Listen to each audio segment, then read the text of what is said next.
Good afternoon. This is the PowerPoint presentation for my final project, and here we go. So we were given I guess, the opportunity to choose our annotated bibliography topic, so our final project, back in early June, and I chose to do mine on representation in film. And what I got from that was speaking about, or I guess researching and, you know, gathering some facts and talking about how, representation in film has, affected certain ethnic groups. My actual, prompt or reply for that was my final presentation will be on representation in film.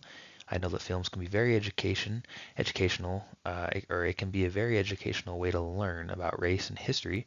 Movies provide a captivating experience. It can be very beneficial in the education on different ethnic groups. I'm a firm believer that with the right production, you can show someone a lot about other ethnic groups and keep the audience intrigued the entire time.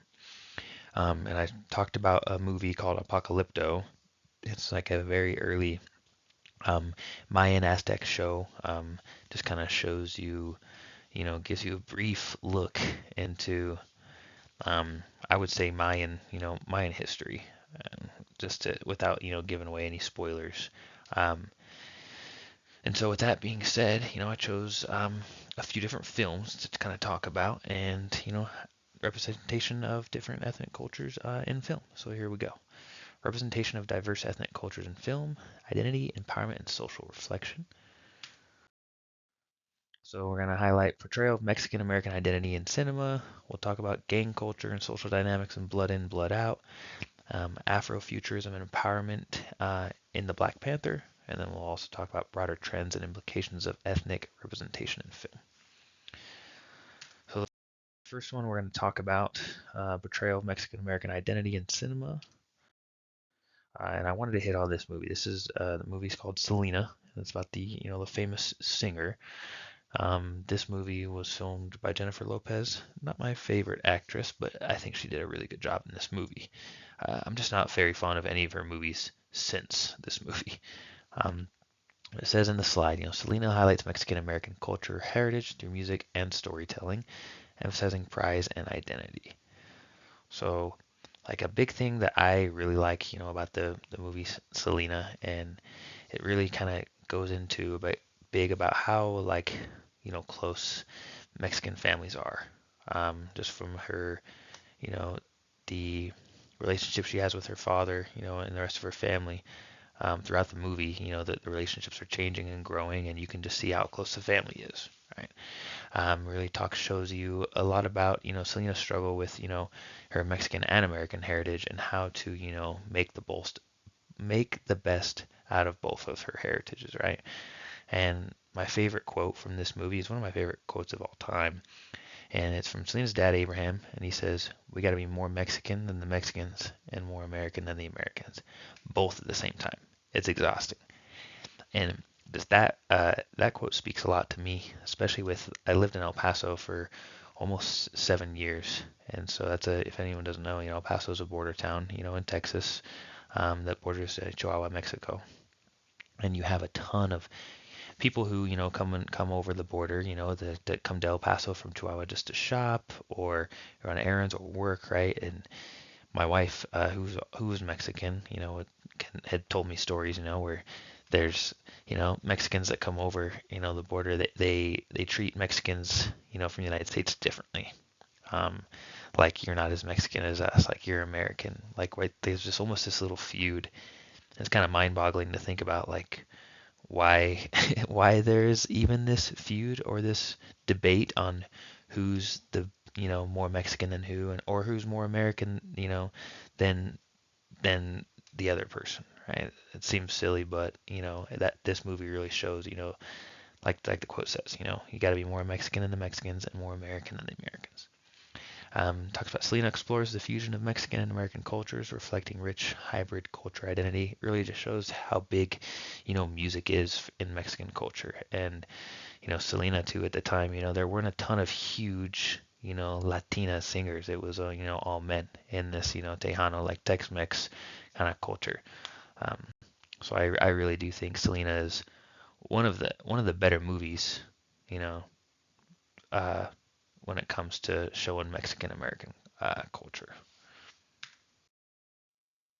So, impact on Mexican American visibility in mainstream media.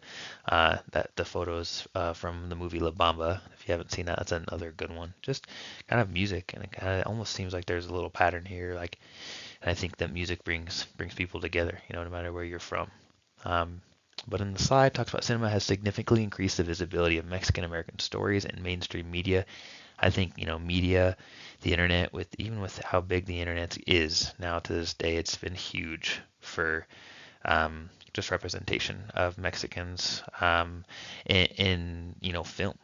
So you're starting to see a lot more um, just Hispanic or different, ethnic groups. You're just starting to see a lot more, lead roles being taken by people who would otherwise maybe be forgot about if we didn't have the internet.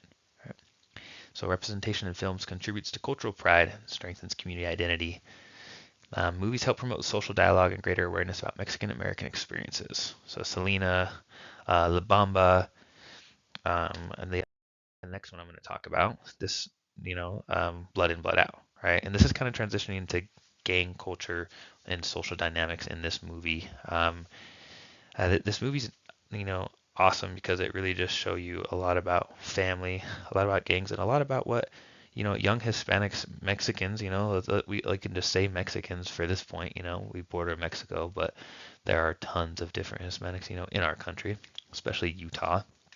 Um, but as far as this movie goes, it's really good just awareness of what's out there. Like I didn't know how bad gang violence was, especially for Hispanics or Mexicans in, on the West Coast, in California, in Oregon, where my wife's from. Um, so this movie is one of my favorites. Talks about, it's very big in um, Chicano culture identity, mutual support. It shows Miklo. He's the white character in the movie. He's, very white but speaks Spanish, and it kind of shows him, you know, that it's not as accepted, in the beginning, and then obviously he creates a family, with his brothers, his neighbors, that, kind of in his gang. And it also shows, how Miklo, Cruz, and Paco all start from the same neighborhood, having the same cultural roots, but their decisions lead them down very different paths. Right. And what I kind of forgot to mention before this is, like when I took this ethnic studies class, I really did think it was going to dive deeper into like the history, like Chicano experiences right here, representation of Chicano experiences, for example. I thought we would be diving more into that, and it was a lot more of, I guess, just different experiences, like how different ethnic groups have experienced colonialism. Um, it just kind of seems like the theme for the whole course. Um, but I really tried, to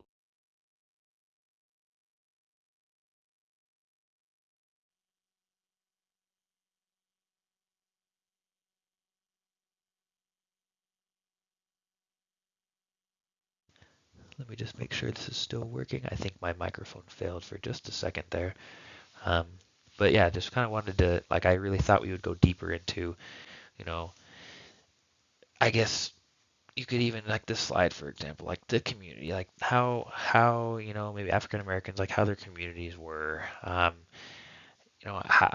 the normal, what's the normal way like people have been raised in the last 50 years, like they, you know, racism, um, how people have been treated, colonialism, all of these, really sensitive topics, especially in today's standard. And in this class, it's a sensitive topic for sure. But like, I really wanted to see more of just the culture itself and getting away from the racism part of it, or how who's treated who. And I don't want to ignore that. I'm not, but like this class, I thought was going to be more about just, history of these cultures. Rather than just the experiences of, the Western, movement, of Europe and all that jazz. So going back into Blood In, Blood Out, um, family plays a central role in shaping identity and preserving cultural heritage among Chicano individuals. And this film shows how family, friends, and gangs can all give you that sense of belonging, but also how dangerous it can be. So This film's it's pretty violent, but it's a good film, and it really celebrates Chicano pride, which I think is huge, and it has a lot of creativity and shows resilience. This is a movie definitely when my kids are older, I want to show them just because I have mixed kids, me being white, my wife being Mexican, we have uh, mixed family, and I want my sons, they understand Spanish. My wife speaks Spanish to them, and I want them to be proud of their Mexican culture and their Mexican heritage. I think it's huge, but also be proud, of their American, you know, culture as well. Even though, he has deeper, you know, there's a lot more to history when it comes with, Mexico rather than, America, right? Especially in the last, few hundred years. Anyways, moving on to my next slide. Afrofuturism and empowerment in the movie The Black Panther. This movie when it came out was huge. Right? It was the first mainstream movie of that really represented the African American group. Like this was a superhero movie. This was for Disney Marvel to be doing this. This was awesome, and it was just good for cinema in general. Let's see. Kind of like Wakanda, that was a big thing, right? Wakanda symbolizes a highly advanced technology society showcasing innovation without colonial interruption. And I think that was a big part of this movie is showing this is what, let's just say Africa, we'll use the word Africa, for example, but just kind of showing what it was like without the intervening, of European culture, right? And it shows success and it shows you know, high tech, innovations, and it's cool to see, and it's not like a what if thing, but I think it was a really good movie for the culture and for the communities and Marvel. I mean, it did well, right? It represents cultural pride and sovereignty, highlighting African heritage free from external domination, right? Wakanda inspires pride as a vision of what Africa could achieve without colonial influence. And another big thing with this movie, you had actors that would probably never get a chance on, a big Hollywood movie, getting their first real big gig. And that was huge. And, you had Michael B. Jordan, obviously, in it. Um, and he did well, but he did, plays a character who kind of shows the tough part, when they're in New York. I think it's New York, right? And a lot of the scenes that he's in. Um, and just kind of shows a little bit of like into the culture of just the African American experience in those areas. So the movie did a lot. Great movie. Um, the symbolism and the representation in the movie is good. It really shows the African culture elements that enrich its narrative and the visual style. So just like even the costume, right? Call it the costume, but you can see it has really like ancient civilization, but like sticking to the roots kind of thing. Like it has like an African theme to it. Um, and it's really good with the representation of that, reflecting diverse black identities beyond the Hollywood stereotypes. Talk to you about that, with different actors getting different opportunities, and they all performed, insanely well. Um, the film challenged traditional Hollywood portrayals by presenting nuanced and empowering, black identities. I think in today's, film, I don't think that, uh, like, I guess there's a bias with everything, but, you have actors like, I don't want to throw Denzel Washington's name around because he's one of the, the most successful African American actors, of all time. Um, but I mean, just there have been great black actors, and I think that hopefully, films like this will continue to come out, and new stories, fresh stories will come out. Um, we'll continue to see this. Um, this kind of global impact and empowerment for the black audiences. This film wasn't just big in the United States; it was big worldwide, huge. Kids were excited, and they, had this film that they could watch. And I'm sure today it's still huge. The U.S., is, what's the next best thing? What's the next best thing? But everywhere else in the world, I'm sure there's some places in Africa that, this movie's still the number one movie.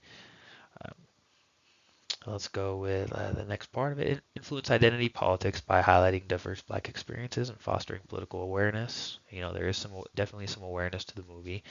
Um, and then the film broadened their representation of black stories in mainstream media and film industries. So it has a lot of roots, right? A lot of cultural roots in that movie, which is big for like a Marvel movie. Marvel is for a superhero movie, right? good film, one of the best out of, the Marvel films for sure. Okay, broader trends and implications of ethnic representation in film. So early media often marginalized ethnic groups through stereotypes and limited roles. Yeah, so like early movies, we've come a lot in the last 20 years, like insanely. Like people forget how far we've come in the last 20 years. It's been in, you know, think about what it was like in the 70s trying to be an actor as a black man or a Mexican man or woman, right? It was just not, like you didn't see it. Even after like segregation, was ended, and you still didn't see it that much. But today, like it doesn't, you can be any race and you can be the lead role. It's just not. I'm sure certain directors have certain bias, right? That's gonna come down to, you know, who's funding the movie, or who's directing. But I think that, like this slide talks about, modern media features more complex, authentic ethnic characters reflecting real life diversity. So there's just stories are getting better, right? And you have more niche characters playing um, these niche actors playing these niche roles. And I think it's just good for cinema overall. There's growing demand for diversity. It drives inclusion, representation across film, television, and advertising. There's just diversity, DEI, whatever you want to call it. It's been brought up.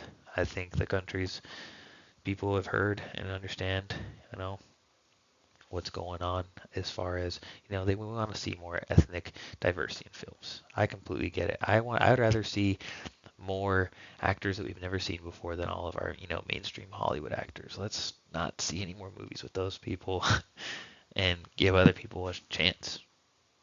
But kind of like going over, um, oh yeah, challenges of authenticity, stereotypes, and inclusivity. Films often continue to rely on stereotypes, right? Stereotypes are going to be there, right? With any race, you're going to have stereotypes. Um, and it limits the accuracy for the portrayals, right? Like this was, I kind of put this in here most recently with the dwarves, right? Snow White portrayal. A lot of people were upset about that. That's not like I guess you could call it a cultural thing. But with the dwarves, you had real life, dwarfs that were upset that they used CGI, that they didn't use actors with dwarfism or however, politically correct you want to go about that word. But like if people were upset and stuff like that, it's like why not just use the people who are of that community to represent those roles? That was a big miss on Disney. That's subjective, by me, but many films present shallow characterization that lacks depth and complexity, affecting authenticity. I think you get that a lot with films just being pushed out. It's like, what's the next big thing? What's the next big thing? So you get less good stories. You have big prioritizing inclusivity, fostering inclusive perspectives is essential for meaningful representation that respects diversity. Of course, right? Everyone's an adult. Diversity is huge. Um, in conclusion, you know, films reflecting diverse ethnic cultures offer vital insights into identity, empowerment, and society. Right? So just gives you just more of a pool to pick from when it comes to movies, and kind of I kind of rambled on at some points. But those three movies I talked about, Selena, Blood In, Blood Out, Wakanda. There's so many other movies like Apocalypto I didn't get to go into, but just a movie like Apocalypto that really dives deep into the culture from the gauges to the tattoos to how, villages look like. That's the kind of stuff that I want to see in an ethnic, class. But I could have been.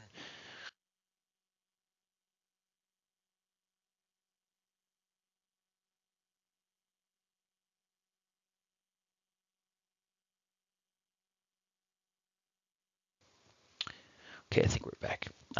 But like I think we can use film cinematography in just a more progressive way as far as showing history, right? Some people are afraid of history, and history is important so that we don't repeat, right? We don't want to repeat history, right? Certain things in history, and think about how far we've come in the last 50 years as a society. It's been insane. Everyone wants change, tomorrow, tomorrow, tomorrow, tomorrow. And that's just not how change works. Change takes time. And, you know, for anyone, that's worried about how long change is taking, trust me, change is happening right underneath our noses, whether we like it or not. And changes, not all change is good, but I would say most change is good. Um, as far as, ending my, PowerPoint, I hope that people were able to see, get some good takes from those movies. And, wish people would continue to watch movies, go outside your comfort zone. Look up, Google some movies in different cultures. Hey, top 10 movies in this culture, top 15 movies in this culture, whatever you want, and there's going to be some really good ones. Some of them might be old, that's fine, but hopefully, in the future we continue to get, good movies put out. I'd love another, you know, some sort of Hispanic rock movie to come out. Hollywood's going to put out what makes money, unfortunately. So we definitely get, restricted to a lot of, good things that we could be seeing. But anyways, this is the final conclusion for my topic. Thank you.